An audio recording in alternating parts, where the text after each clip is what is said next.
So here we're going to look at chapter 18, number 12. Now chapter 18, number 12 talks about a compass, and they tell us that in the center of this compass is a charge of -3 microcoulombs, and in the north side there's a charge of -4 microcoulombs, and in the east, +5 microcoulombs.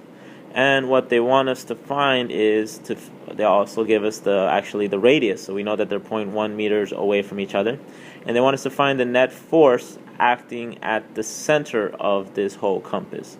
So if we look at it, that means that there are two forces acting at the center. The -4 microcoulombs is pushing down at the center because the center is -3, and like particles want to move away from each other. Since they're both negatives, they're going to push away. And since the east is positive and the center is negative, it's going to want to point towards the east.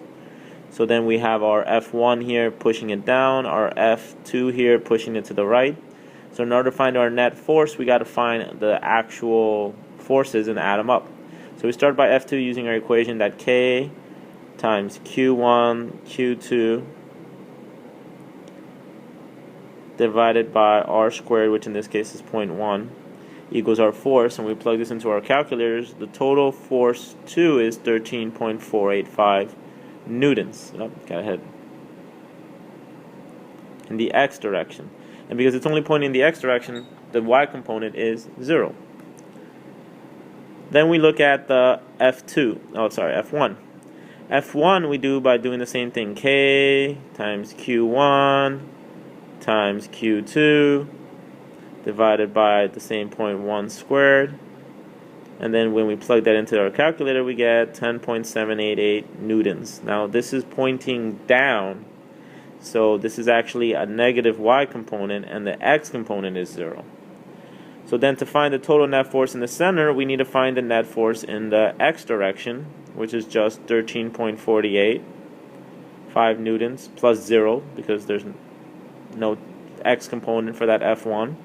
And then to find the y net force in the y, we add their y's, which was -10.788 newtons. There's no adding to the other one because F2 had 0 newtons in the y direction.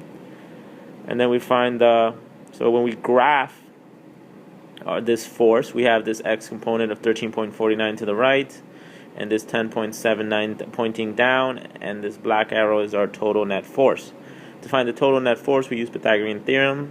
A squared plus B squared, so 13.49 squared plus 10.79 squared equals C squared, and we find the square root of that, which ends up being 17.27 newtons. Then we're also not done, because anytime we also need to find the angle. The way we find this angle here is we've used the inverse tangent of the opposite, which is 10.79, divided by the adjacent, which is 13.49, and that gives us an angle of 38.7 degrees. And we'll say it's 38.7 degrees south of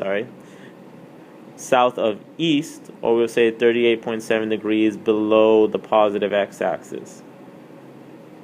And there we have our answer.